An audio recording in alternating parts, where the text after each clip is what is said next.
So Karen, you got the recording on? Okay. You're muted, Karen, but I see the recording button up on the top. Yes, sorry, yeah.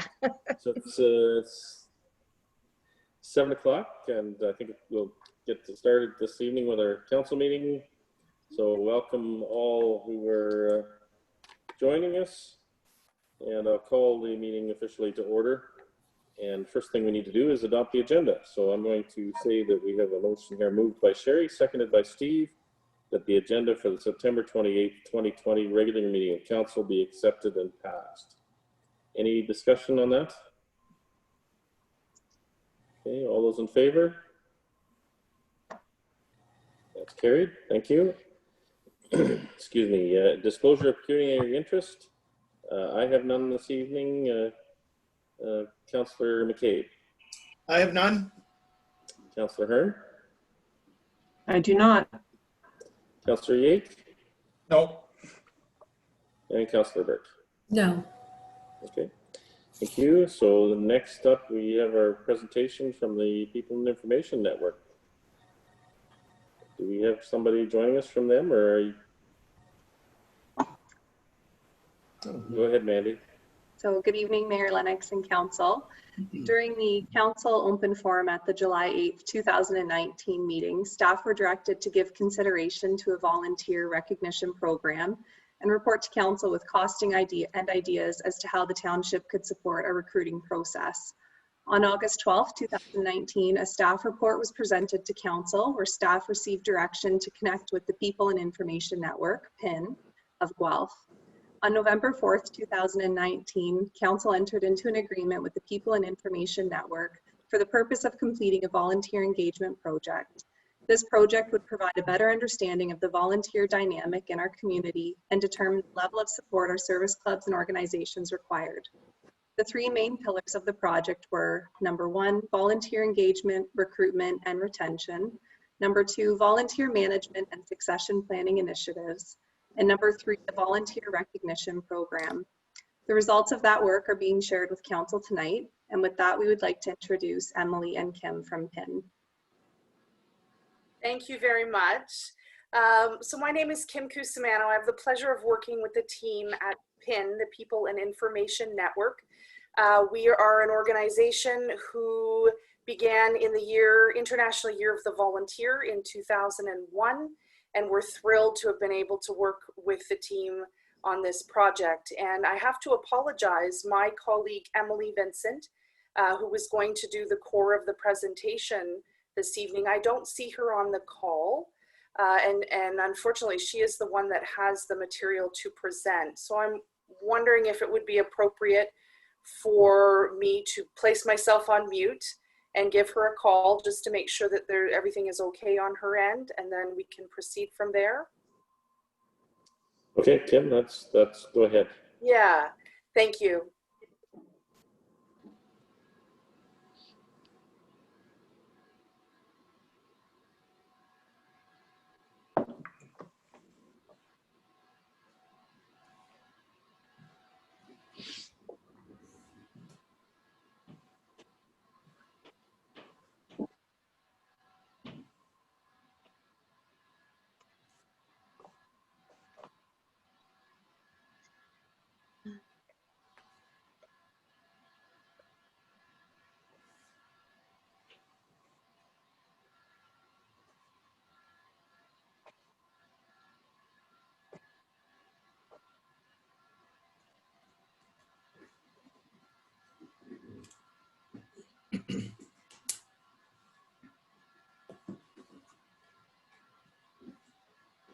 I see that Emily, she's just texted me back, and my sincere apologies, but she is coming into the Zoom now, she's telling me.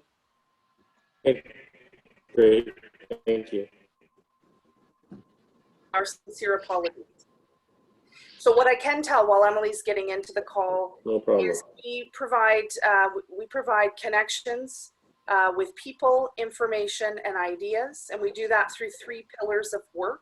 And those pillars are nonprofit leadership, so we do training and consultation, just like this one here. We have a pillar of work in community information for the County of Wellington. Wellington in the city of Guelph.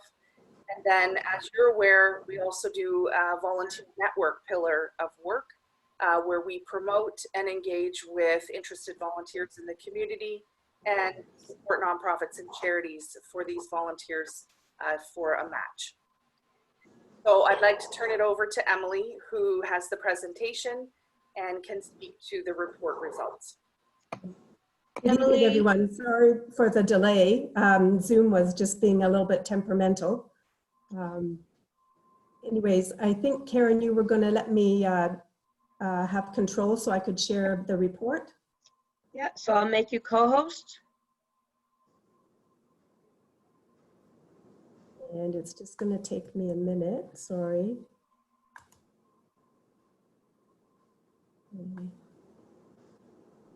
So,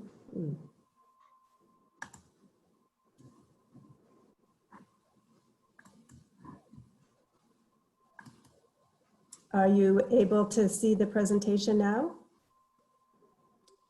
Not yet, Not yet. Okay. at least not on my end. The same as the one that's in our agenda, Emily? It's actually a little bit different. So let me try. Okay, now can you see it? No. No. Oh dear. Sorry, we went through this. Kim and I practiced this morning and I had it down pat, so I You apologize. absolutely did, yes. Take your time. Okay. Share screen. Okay, how about now? Oh, there we go. There we go. Yay. Perfect. Technology's wonderful when it works, right? Yes, and, okay, sorry, get up the starting of the presentation. And if you don't mind, I'm just going to turn off my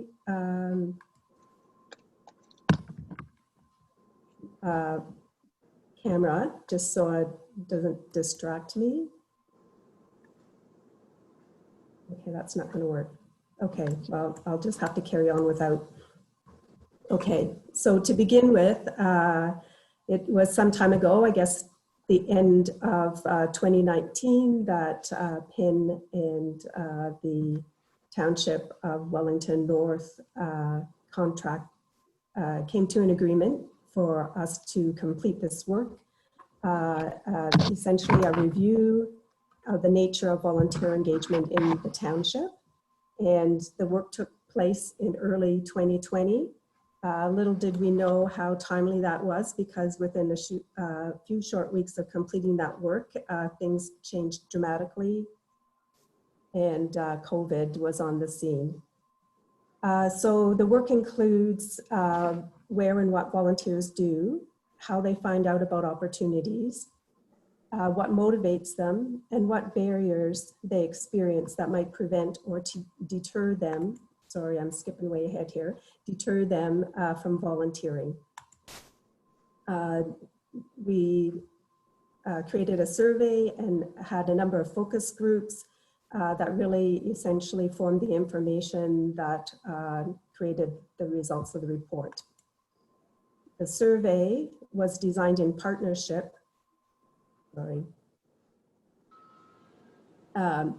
designed in partnership between PIN and the township.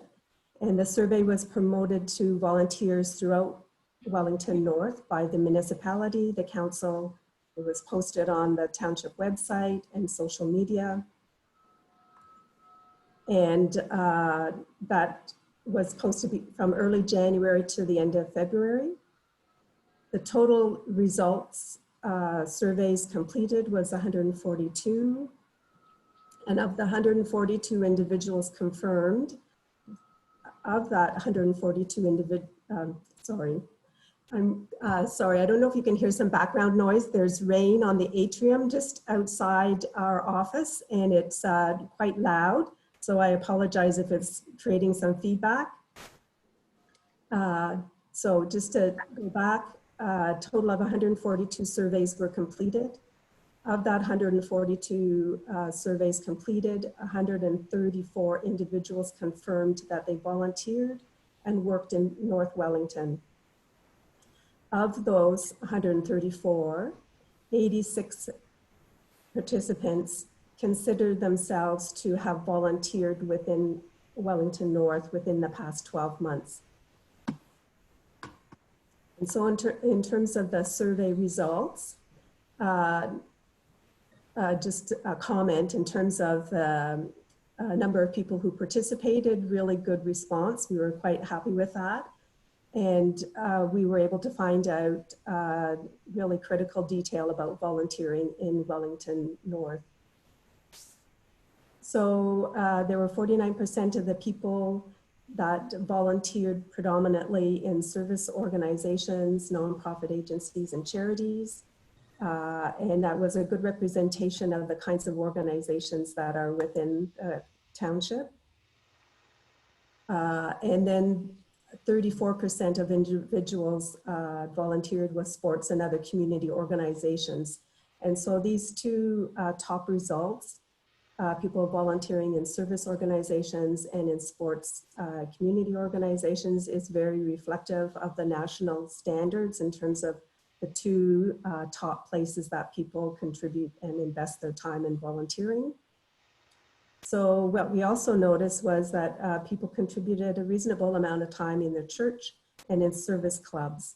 And these two areas are in the area of volunteering are considered to be informal volunteering. Although we know that the work in these organizations are significant and really very much volunteer based. It is an area in terms of overall volunteer involvement nationally that we're finding is really increasing over time, and really important to be able to try and get a better sense of where people are contributing their time on a more informal basis. So how do people find out about volunteering in Wellington North? So the highest response was through word of mouth. So people find out about volunteering through their friends, family, community connections, which is interesting. There's a whole lot of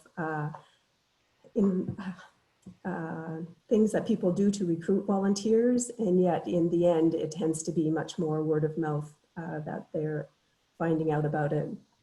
The next highest is in a community group, so church, library, school, again, the places where people are volunteering on a more informal basis. And something else that was interesting was that 13% of people found volunteering opportunities through online or internet searches. In terms of Stats Canada, they find that 26% of people 35 years of age and younger find out about volunteering through online opportunities. So it really suggests that if you want to attract younger people, really important to ensure that you target online recruitment as a recruitment method. Why do people volunteer in Wellington North? Certainly the highest percentage of people indicated that they wanted to be able to make a difference, make a contribution in their community, and other reasons were in terms of the skills and experiences that they had to share. They could be related to careers or hobbies that they've developed some expertise in, but they just really wanted to be able to share that and have other people in the community benefit from their knowledge.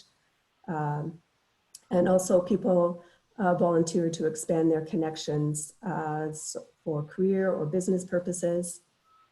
And also when people are new to communities and they're trying to make connections, meet new people, they want to become a part of the community and really know what it's all about.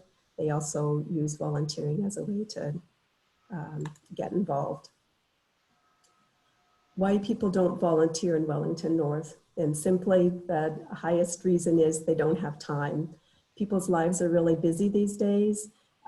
They work full-time, they're commuting, they have families to raise, or perhaps they're caring for elderly parents, and they just simply don't have time to make that commitment. Other reasons people don't volunteer is because they don't know how to become involved.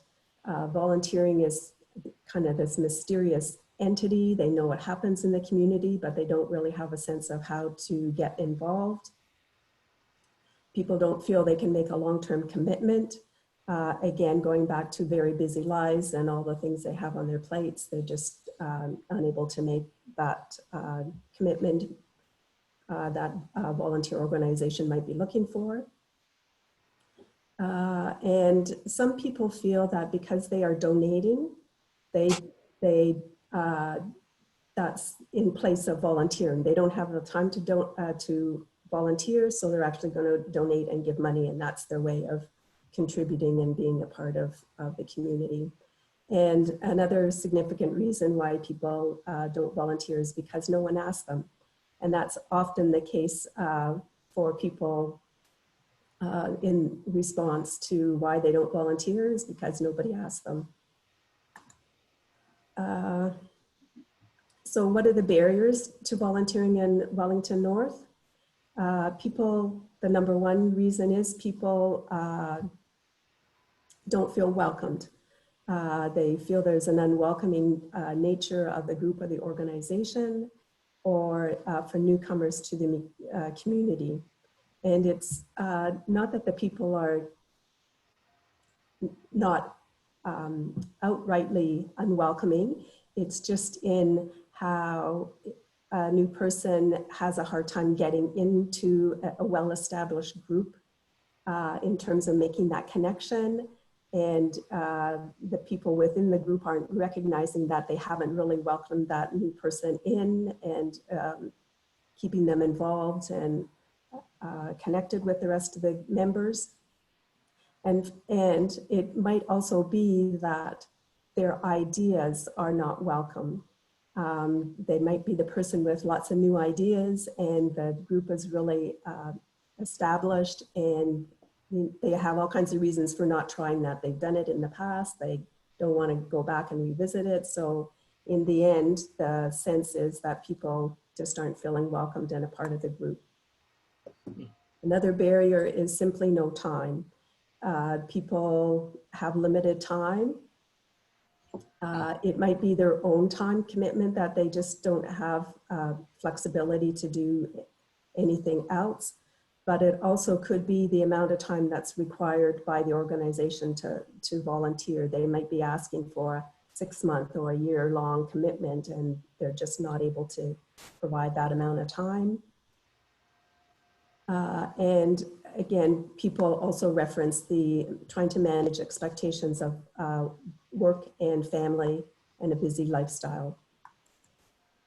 Another barrier to volunteering in Wellington North is money. There are sometimes hidden costs to volunteering. It might be a membership fee, it might be a fee for perhaps the tests, TB tests, medical tests that you would have to have in place if you're going to volunteer in a hospital or a health-like facility. You might need to purchase a uniform. So there's lots of extra little costs that are involved that just really add up, and people may not feel that they can contribute. Especially people who are on limited or fixed incomes, people with disabilities, seniors, those people especially find those extra costs a real barrier to being involved. An additional barrier is not knowing how to become involved. Many of the participants actually indicated that they would like to volunteer more, but they just don't know how or where to go about doing it. So important to know. Some of the ideas that came up from the participants in the survey had some really great ideas of things to do to help support volunteering in the community, or to even solve some of the issues that occurred, that they experienced. And so certainly hosting an annual event might be even a low-cost event or no-cost event that people could participate in. They felt training would be really helpful to volunteers themselves to boost their skills, but also to individuals who are managing the volunteer group, so they could really learn and be able to provide better volunteer-based programs. Awareness and coordination of volunteer needs certainly came up a number of times in responses, but really people were suggesting that it would be really beneficial if organizations that work with volunteers could go to one place and find out, could, I guess, post their volunteer opportunities, could make available training and resources both for volunteers and leaders of organizations, so that one central place where you could get all the information that you wanted to know, might want to know about volunteering. And so the other part of our work was we hosted 3 focus groups. The first one was at the Arthur Arena on February 19th. Then the following day at the Council Chambers in Kenilworth, and at the Mount Forest District Sportsplex on the 20th of February. And from the focus groups, we found that there were 4 themes that came up really quite clearly throughout the feedback from the participants. Oops, jumped ahead there. And so in terms of recruitment was one of the areas that came up as a real important theme. There is a great disparity in the recruitment of volunteers with varying levels of success through the organizations. So participants really felt they would like to see one place to search for all the volunteer opportunities that could really have a consistent, focused approach to recruit and attract greater diversity of volunteers. And so in terms of diversity, they were speaking specifically about age and culture, really important to be able to ensure that there is good diversity in a volunteer base. Certainly reflects the community. But for example, with age, we know that many of our volunteers are seniors. They have people who have time, lots of energy, expertise, and skills to share. That's really quite wonderful. But in fact, as an aging population, they may shift out of that role. But the organization itself is at a loss because they don't have new people to come on board who would have been mentored by those seniors at some point in time. So really important to have that sort of cross-section of ages in participation in an organization. The next area is engagement and retention.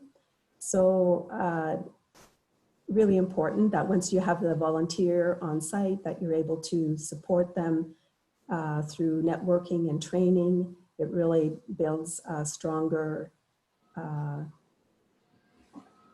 more involved, dedicated volunteers for the community as a whole. So not only when they learning and growing while they're involved with you, but they can then take those skills to another organization in the community, and it just is really strengthens volunteering overall throughout the community. Recognition, and this is really kind of interesting because there were 2 very opposing beliefs about recruitment. One belief was that people volunteer for the satisfaction of contributing to the community. They want to make a difference, and they're definitely not there seeking individual recognition. The other view was that people really do want recognition. They want awards and events. They want to feel appreciated for what they do, and they feel that these are certainly important pieces of that. There was a good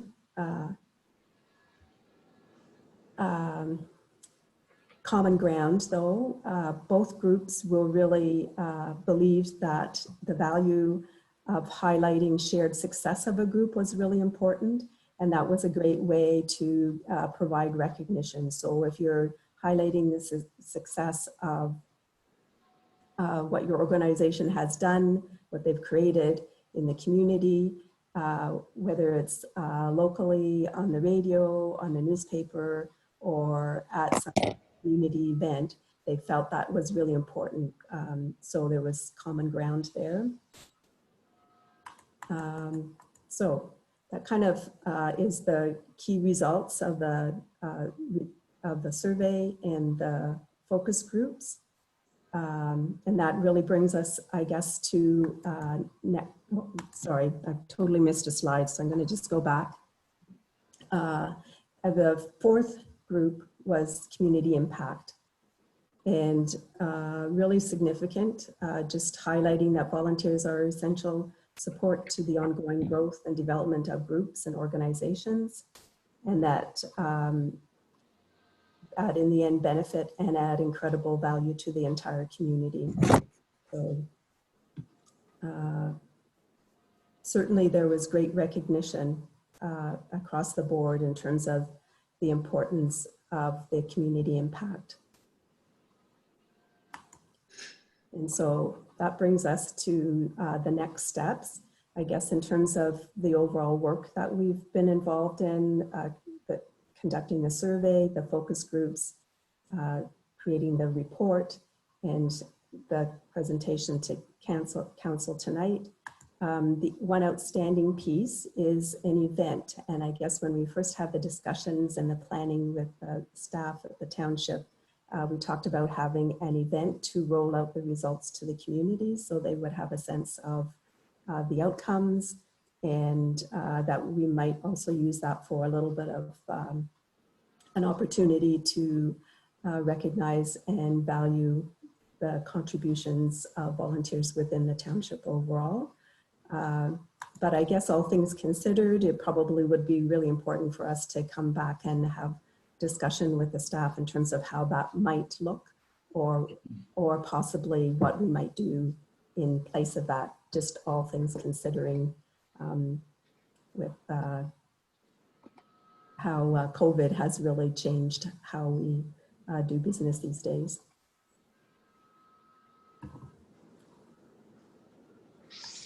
And so just wanted to create an opportunity for people to ask questions. I'm just going to try and unshare my screen.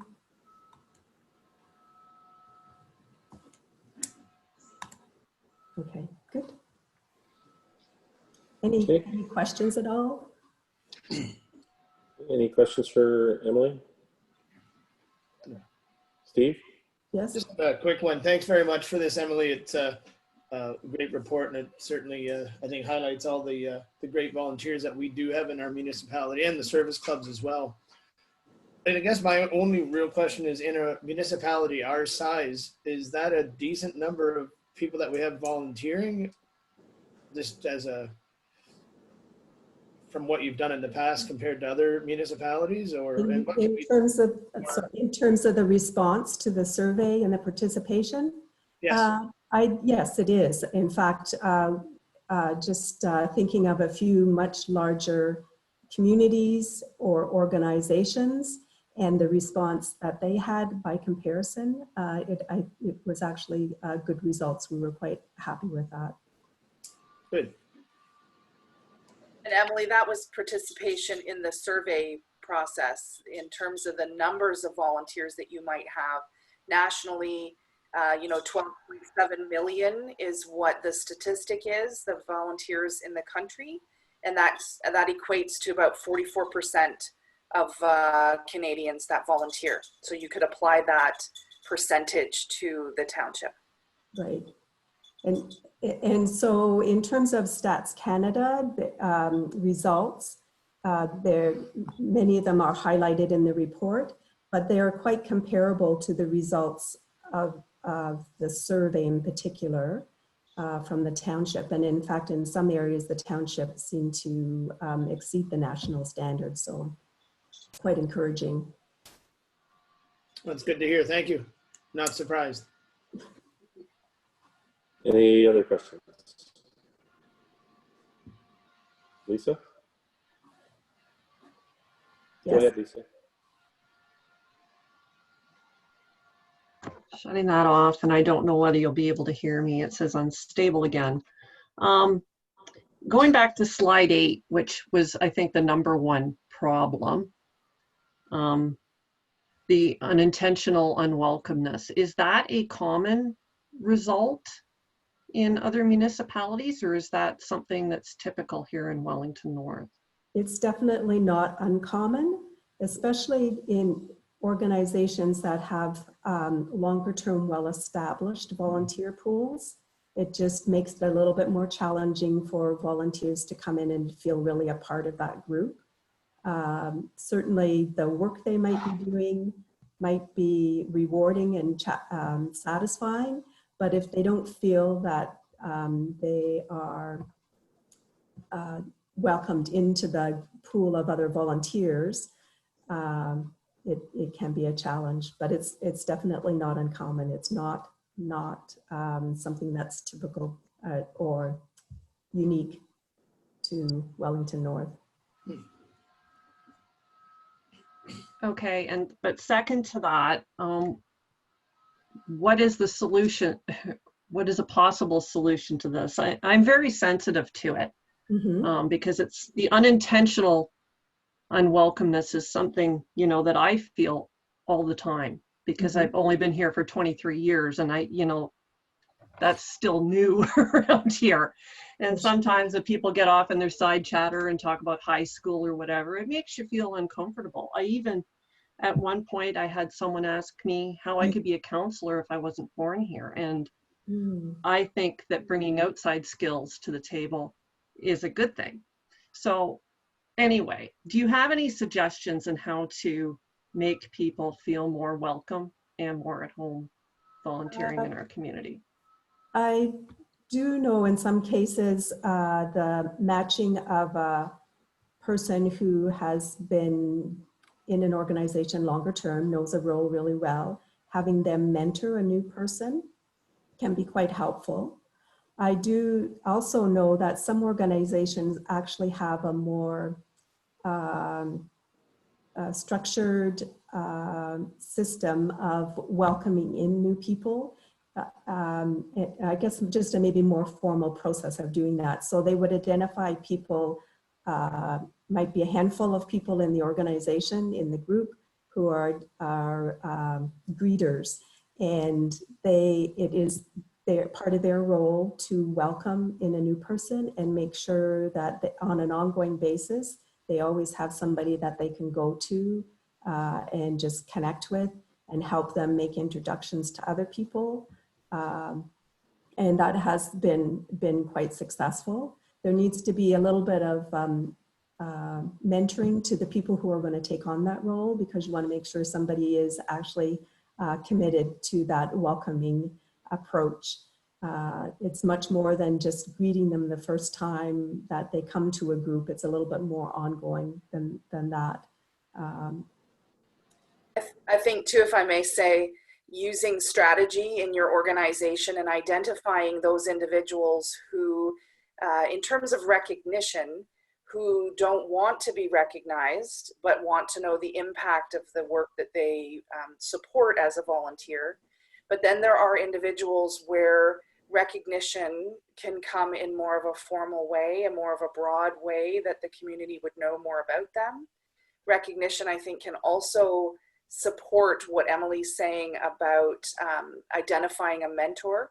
So you can recognize someone's contribution to an organization by inviting them to consider how they might translate their expertise, their skills, and their knowledge, oftentimes organizational history, and help to mentor on new individuals into the organization.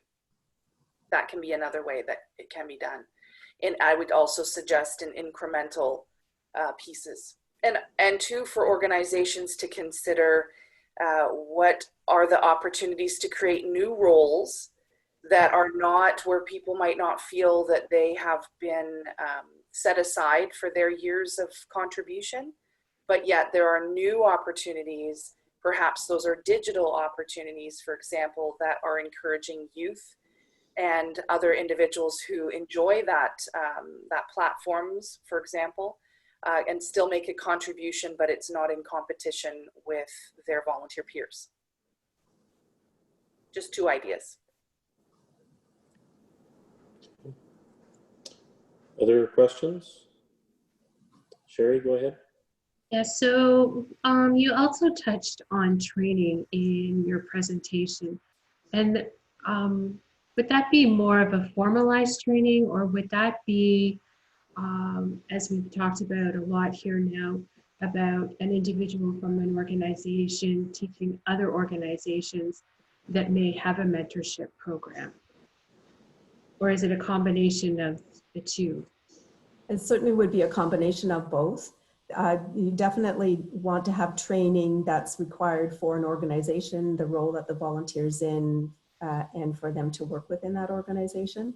But it's also great for them to have other opportunities to learn and grow. So it could easily be somebody from another organization who could come and share skills.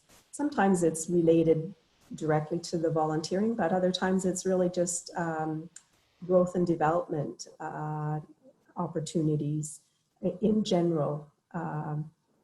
But certainly the concept of sharing that between organizations is a really great way to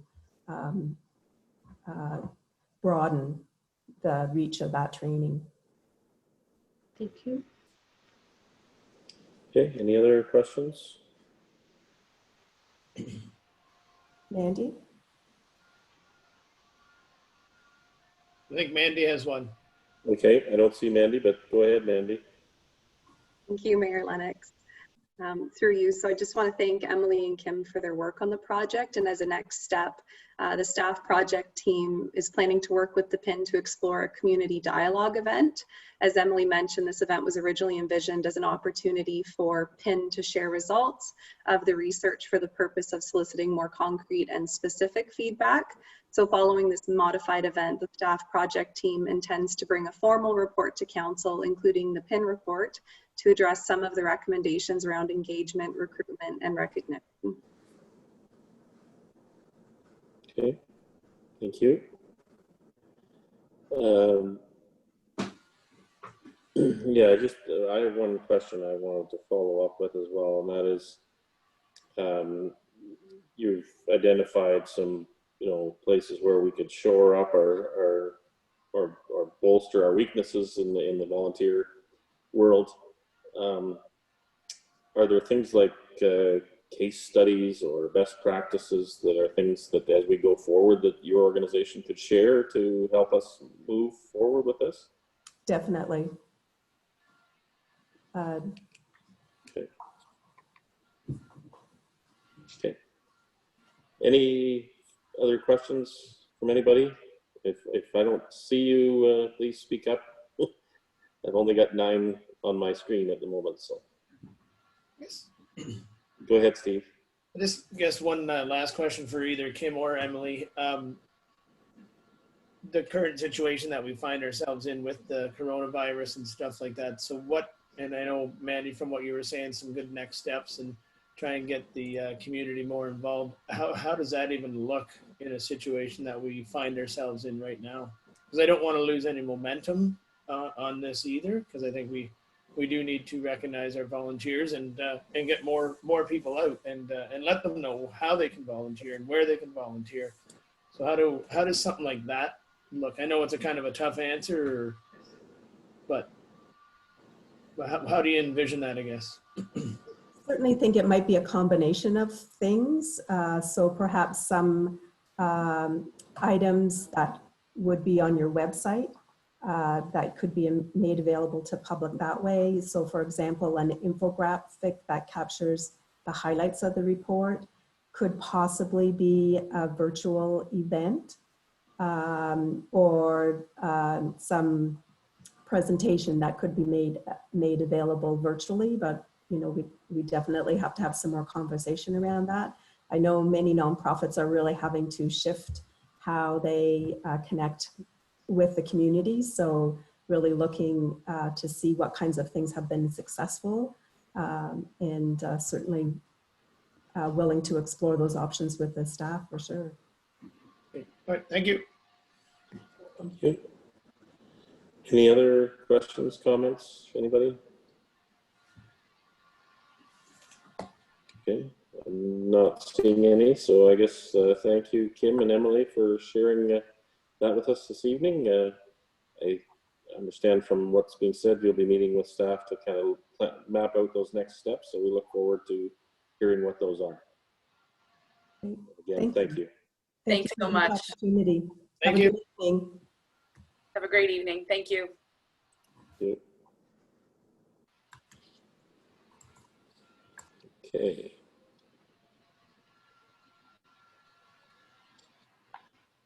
So I guess the next item on our agenda here is the adoption of the minutes of the council meeting. So we have a motion here moved by Lisa, seconded by Dan, that the minutes of the regular meeting of council held on September 14th, 2020 be adopted as circulated. Any questions or comments on those minutes? Okay, all those in favor? That's carried. Thank you. So that brings us, I don't think we have any business arising from previous meetings tonight, so we just on to items for consideration. So let's go through and pull out any that you'd like to discuss this evening from those items.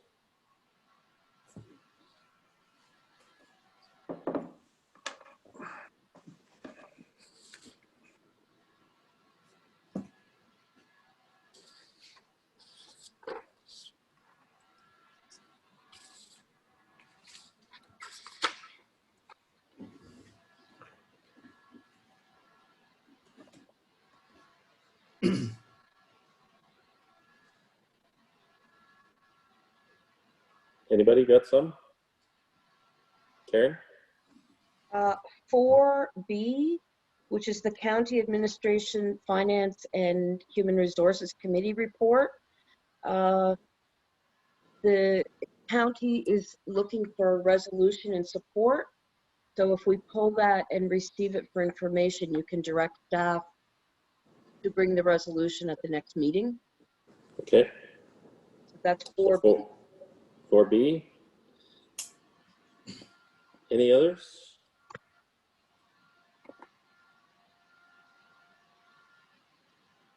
Yes, actually, you know what? Sorry, Mayor Lennox.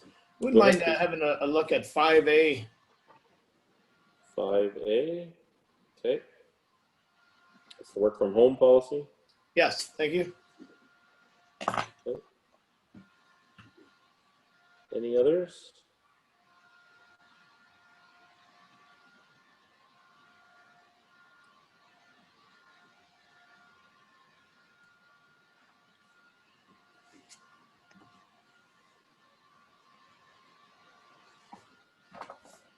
Okay, so far we just have 4B and 5A. Anybody have any others they want to? No. Okay, I'm seeing lots of shaking heads, so I'm thinking that's where we're going to go, is just with 4B and 5A. So with that being said, we'll move on to adopt all the others.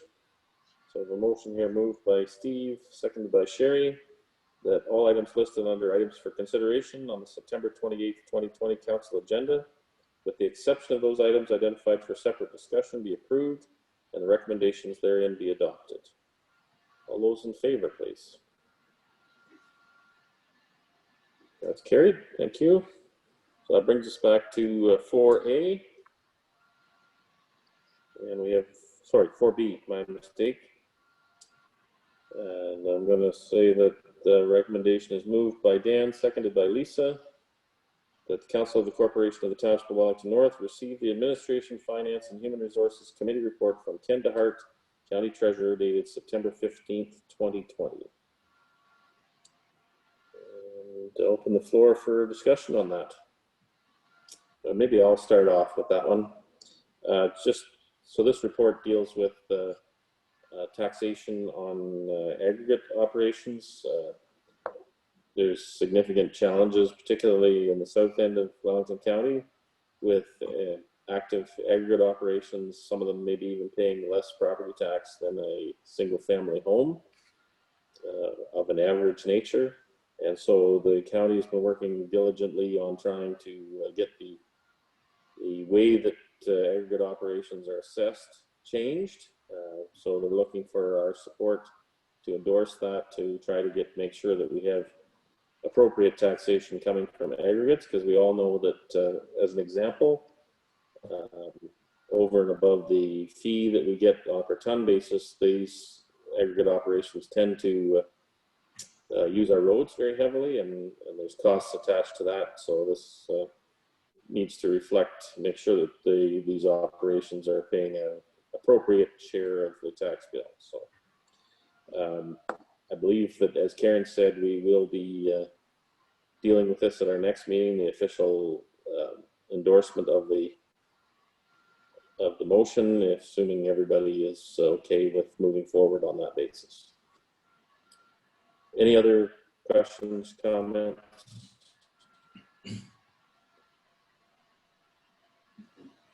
Not yet. Okay. Okay, so we'll see this next meeting, right, Karen? You're muted there, Karen. You have a mover and seconder. But we're gonna see this at our next meeting, correct? Yeah, when you carry this resolution, then there'll be a direction to staff to bring a resolution of support back to the October 13th meeting. Okay, great, thank you. All those in favor then? That's carried, thank you. That brings us to 5A. This is the working from home policy. And we're going to see that's moved by Sherry, seconded by Steve, that the Council of the Corporation of the Township of Wellington North receive for information report HR 2020-002, being a report on staff working from home, and further the council on the floor for questions or comments. Steve? I just have a quick one, and it just kind of been on the back of my mind, especially with the, I guess, the uptick in COVID cases across Ontario in the last week and a half or 2 weeks. And again, not that Shanda or Mike, you have crystal balls, but what do you think of all this? Like, when do you see, like, you know, some of the municipalities in Wellington County have gone back, opened up their offices. I'm in favor of what's going on now, where we don't have a full complement of staff in the offices. And I think this is a great report to support them. But how long do you think that's going to go on, if you had to some sort of a guess? Mike? Yeah, so through you, Mayor Lennox. Yeah, Steve, I'll be completely frank with council. Until about middle of last week, even before that, I had envisioned having everyone back probably the Tuesday after the long weekend, based on what's currently happening and reports that I followed today, in that it sounds like case numbers won't peak for the second wave until the end of October. That's probably changed my mindset about I think we'll keep our provisions in place to try to limit contact as much as possible, keep restrictions in place as it relates to the number of people in the office, remain with appointments to try and limit as much as possible we can the contacts based on the guidelines that we continue to hear from the medical officer of health. So that's the current mindset. Yeah, obviously things happen quickly. Friday was a very interesting day for lots of people, including us, in that we felt we had to pivot and make some changes here just based on the information that came out on Friday. So, and yeah, everyone, I'm sure, saw the case numbers over the weekend, and indications are we're nowhere near the peak number as it relates to case numbers until probably near the end of October. So that's sobering news, but we've done a good job, I think, from a staff perspective, keeping everyone informed and trying to keep everything in mind that as it relates to the medical officers of health and the recommendations that we are addressing as quickly as we can. So it's a long-winded answer, but I would say it would have been different a week ago than it is tonight. And that's just the nature of where we are in the world right now, that we got to make quick decisions based on the information at hand. Thank you. Any other questions, comments? Dan, go ahead. I guess to you, Mike, if this ended tomorrow, would we consider working at home arrangements moving forward to I don't know, to kind of help staff just in the changing dynamics of the work world?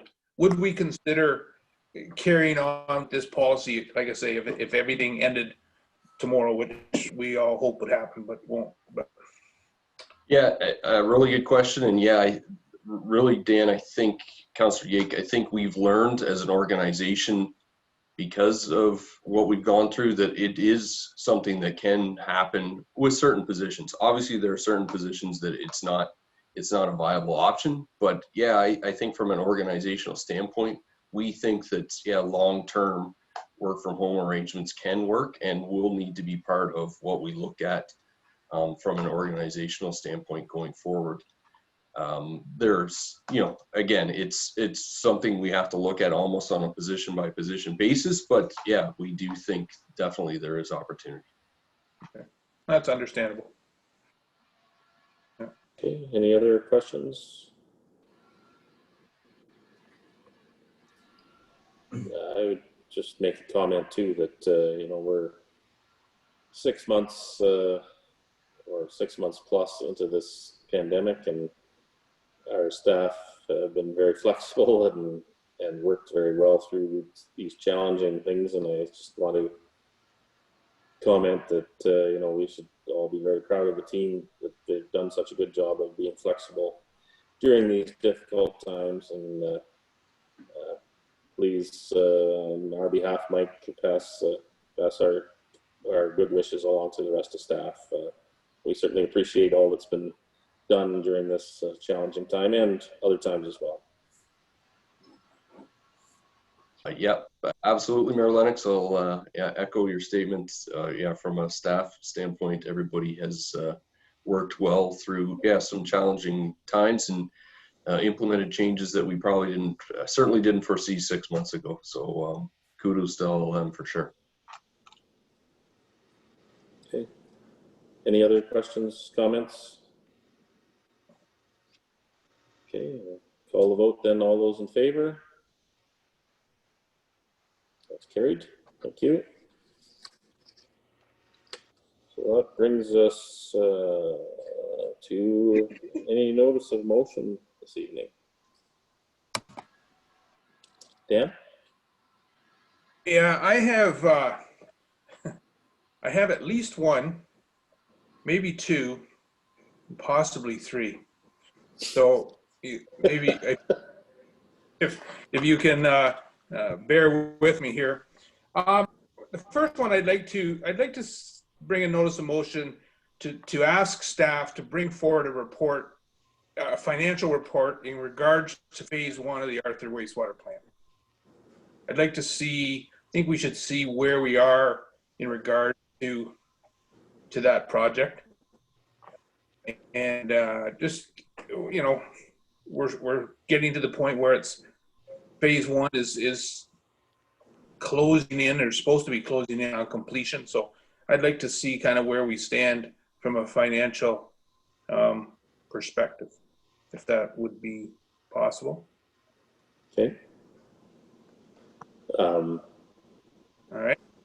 Do we need to do that through a notice of motion, Mike, or is that something that staff were working on anyway?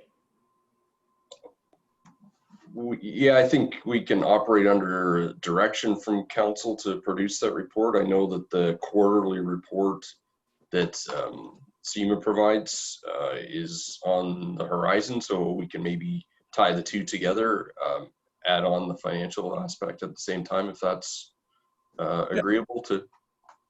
Okay. Yeah, and that's fair enough. I didn't really know if this should have been done, like if it should be done through a notice of motion, and the same with the next two. I'm not sure, but I'm going to throw them out there and we'll see where they go. Okay. Right. And the second one is just more for clarification. I guess I need clarification, and I'm not sure whether it needs to be done through a notice of motion. Are we going to ask, or does township staff still intend to pick up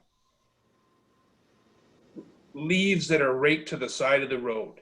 And I'm just asking for clarification here, because there's a lot of confusion. We've had a lot of discussion in regards to, you know, the whole yard waste pickup.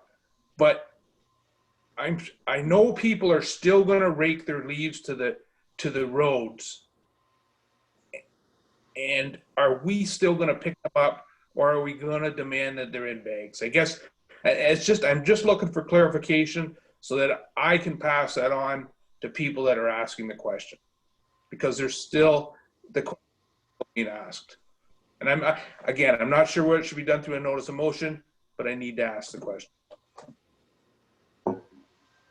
Okay. Matt? Yeah, through you, Mayor Lennox. I think the intent is that we transition to the county program, but certainly road staff are going to be monitoring the catch basins, just like residents should be monitoring the catch basins, because we don't want to be in a situation where we have catch basins blocked over the winter.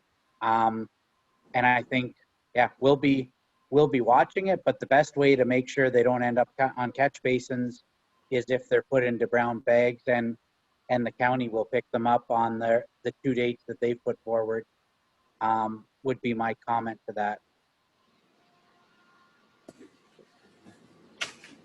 So, just a second, Sherry. I see your hand. Just hang on. I'm just trying to get a handle on the process here.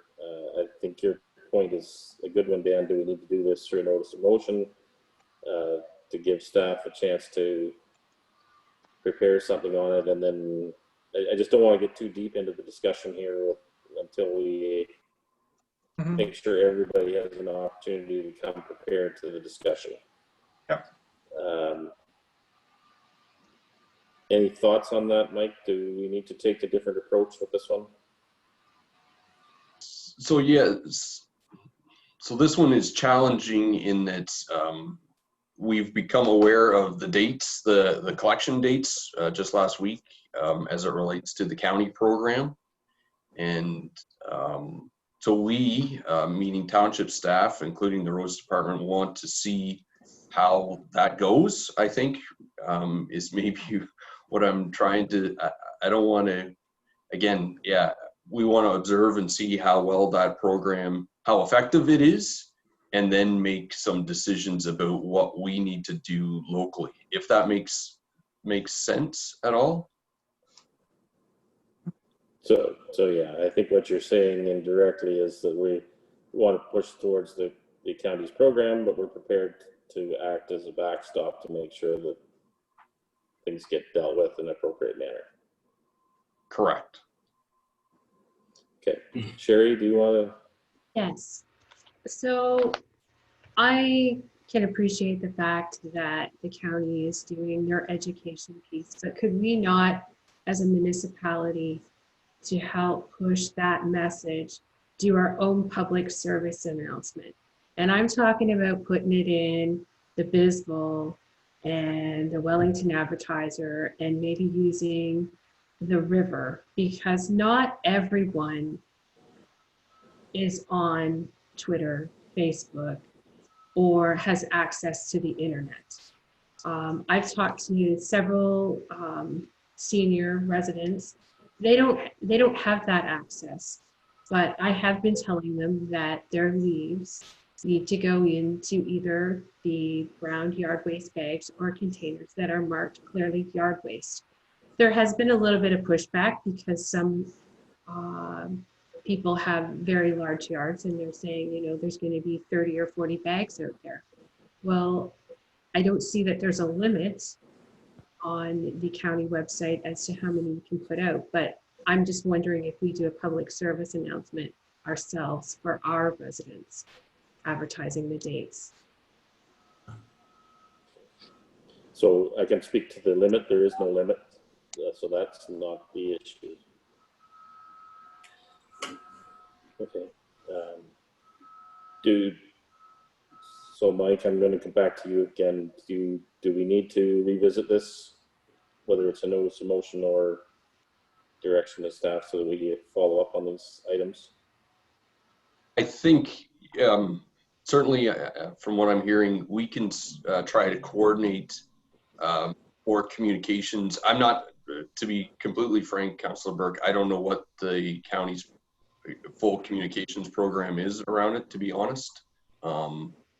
And I know that they have taken ad time out on the river for other types of activities, and the advertiser and the BizBulb. So we can certainly make those inquiries to see what further communications pieces there are. And if we deem it appropriate, we can add on to it for sure. I don't see a huge issue trying to help support get the word out about the program.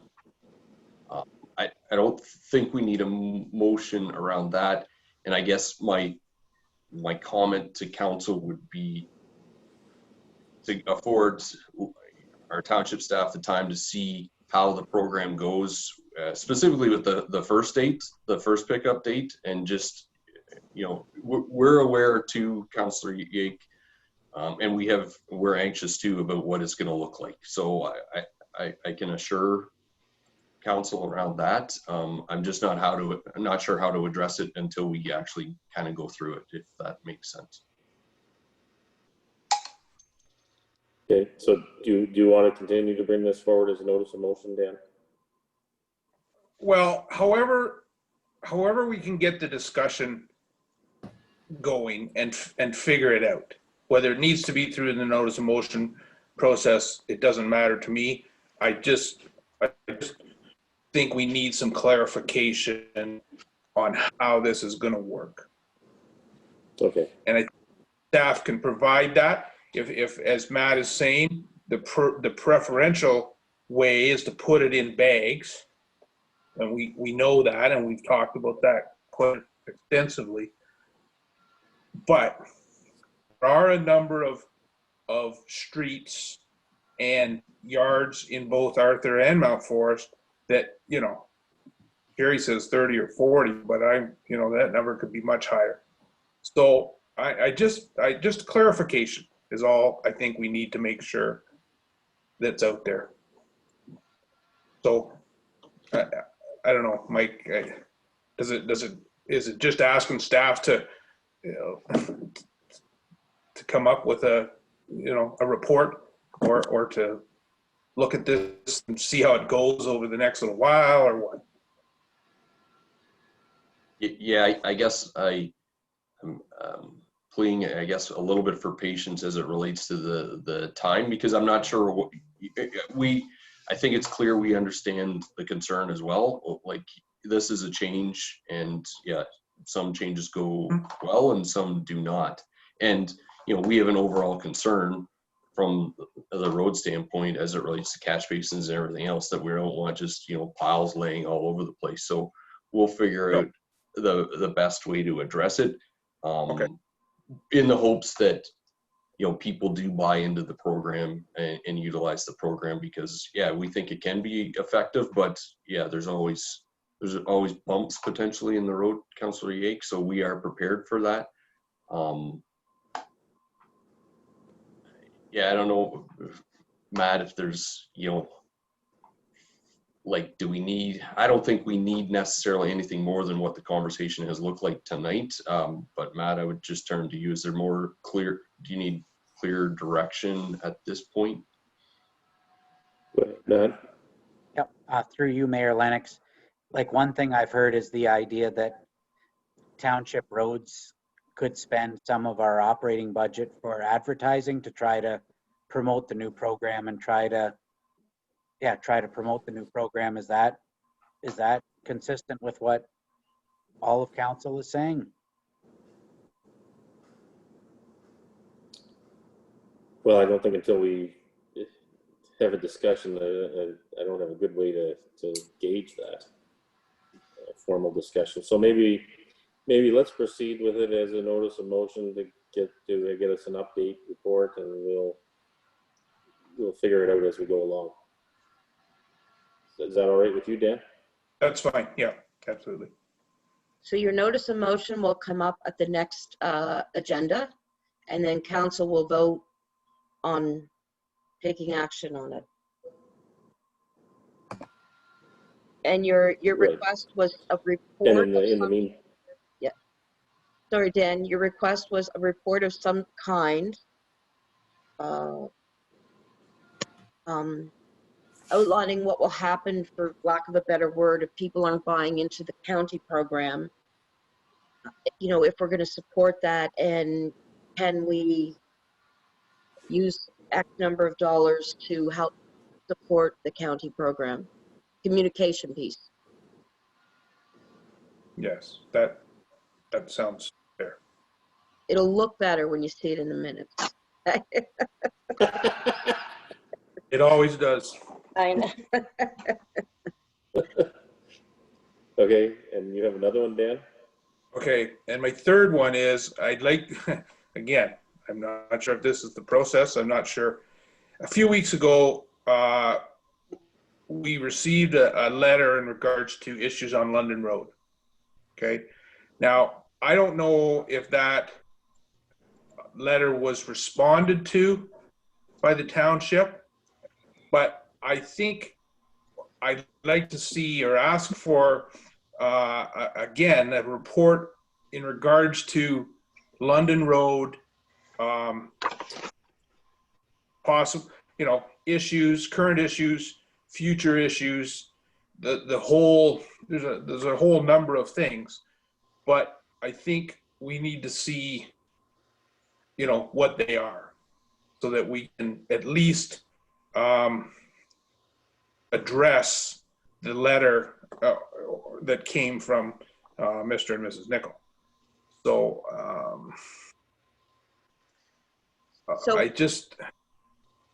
go ahead.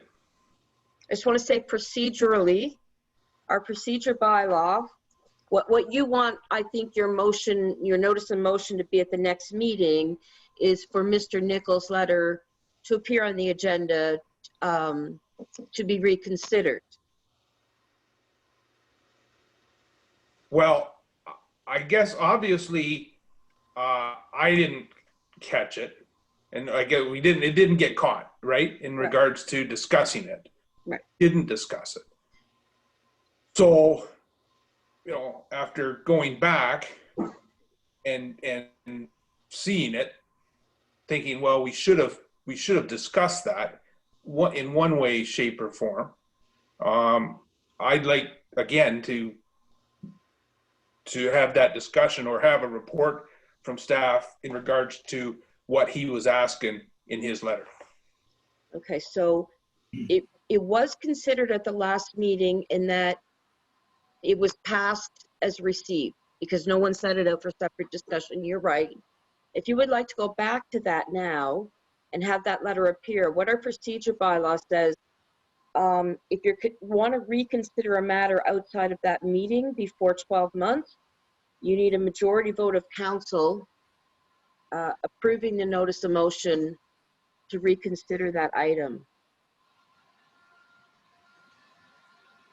Okay, I mean, so when does that happen? Does that happen tonight? Or all I'm asking is that we just get a report in regards to what the issues are pertaining to that stretch of road. We all know that there's development happening there in that area. So, you know, and that's all I'm asking. I'm not asking that we run out and put in full servicing and pave it and do all those things. I just want to report as to where we might be going down the road here. So where does that? So I think it's complicated, Dan, by the fact that we've already had this before us and we dealt with it. I'm not the procedural expert, but I think to go to reconsideration, as Karen has outlined, is probably, it's pretty convoluted.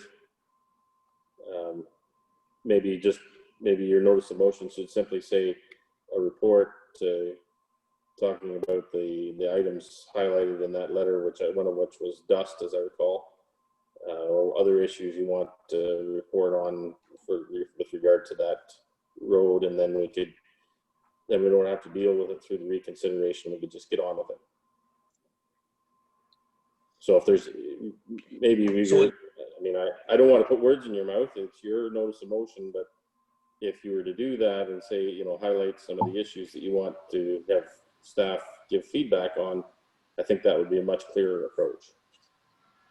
Rather than using the letter as the issue to go back on. Okay, yes. Fair enough. And I'm open to that idea. Okay. So your notice of motion with the suggested recommendation will appear on the next agenda, and we'll draft it relating to the issues on London Road, including the other things that were mentioned. Fair enough. Is that acceptable, Dan? Okay. So we'll deal with those two at our next meeting. Okay. Anything further on notice of motion this evening? Okay. If not, then we'll move on to community group meeting program report. Anybody want to start us off with one of those? Sure, I can go ahead if you want, Mayor. Yep, please, Steve, go ahead. Just the other week, we had our trail subcommittee down in Arthur, and that went really well. Kind of a couple of updates, just really, I guess, high-level updates, I guess you could call it, is as you can imagine, the trail usage in our township has been up through the past couple of months, likely due to people wanting to get out and get out of their house, walk their dogs, walk their cats, whatever, and get out on the trails and get some fresh air. So that's good. We have through Councillor Hearn's goodwill with the Wellington Federation of Agriculture, we have partnered with them, and there's going to be new points of interest signs put on the trails this year. So it'll give idea of what the crops are getting on the sides of the trails, what crops are growing, what trees are growing, kind of just little points of interest like that. So that's nice. They're getting up. I think they're going to be put up fairly soon. One volunteer actually that Jack Benham came across was a guy that was doing some geocaching on the trail, and at one point when Jack and I were cleaning up the trail, the guy had, I guess we had mistakenly disturbed his geocache, and it's gone. So he was a little perturbed at Jack until Jack asked him, well, you know, if you want to start volunteering, here's how you can start. So he is actually going to start volunteering with the West Luther Grand Valley Trail, so that's good. And then we're hopefully going to do some social media outreach for Geocaching Canada as well, in partnership with them, hopefully to get some more interest in the trail. And hopefully it can be put on geocached on other trails as well. And speaking about the volunteering, Mount Forest Trail Group is looking for volunteers up there for support for their trails. And then still in the kind of the same vein as volunteers, we really have to give a shout out to all the volunteers that do the cleaning and trimming of all of our trails, and hope that everyone that uses the trails are very respectful and kind of keep it clean as they use it and pick up after their dogs and etc. So that's with the trail committee. Recreation, we have a meeting on October 6th at 8:30. Again, be virtual, so that'll be again October 6th, 8:30. SVCA, Saugeen Valley Conservation Authority, we have our budget meeting this coming Thursday at 10 a.m. and it'll be virtual as well, so that'll be probably a heavy hitter for that. So that's good that we're getting that underway. And then this afternoon at noon, we had the Dr. Recruitment Committee meeting.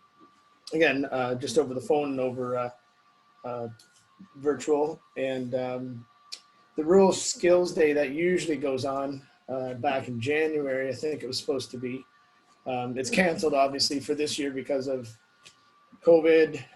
They usually have it up at Louise Marshall Hospital and all the construction that is going on up there. So it's not, I guess I shouldn't say it's postponed probably until next year.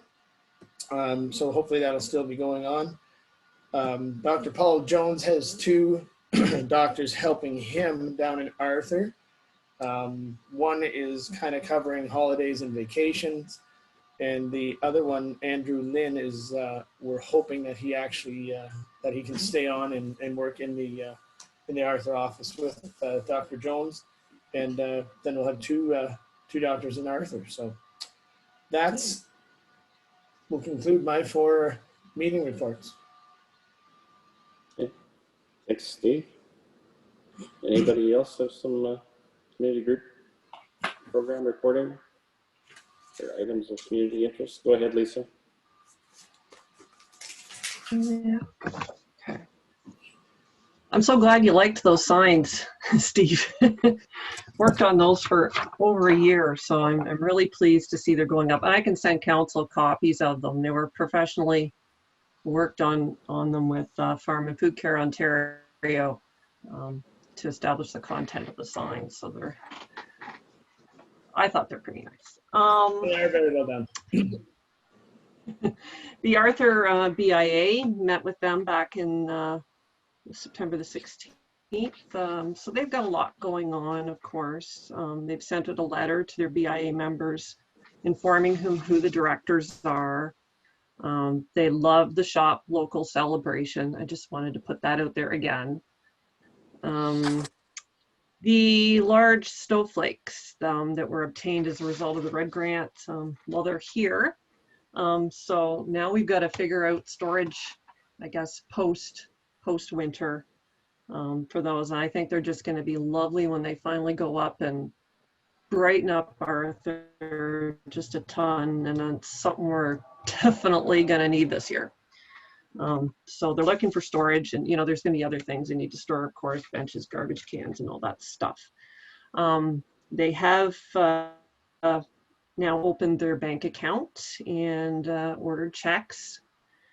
Working on finalizing the logo, and we've done some fairly good conversation around the connecting link enhancements. We are having our next meeting. It was going to be October the 21st. That changed tonight. We're upping that to October the 7th.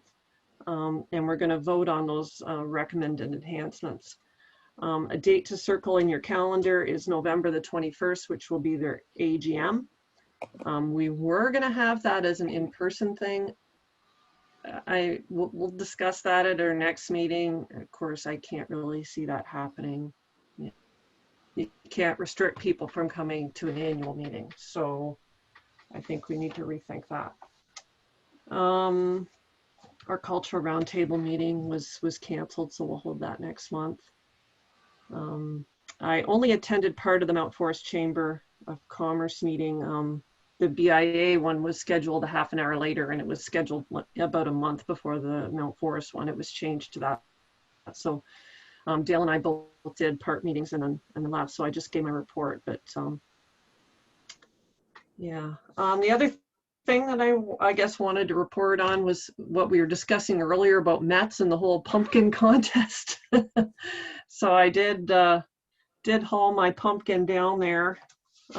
Wasn't anywhere near in the league of Kelly Linton's, which was massive. I don't know how they got that out of town, but he had a whole team working on that pumpkin. Second place was Michael Chong, and his son seemed pretty proud of that pumpkin. So I'll give his son some credit for that pumpkin. He was in every picture.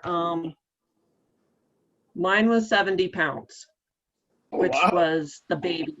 No, that was the baby, and they made fun of me that the only farmer there had the smallest pumpkin.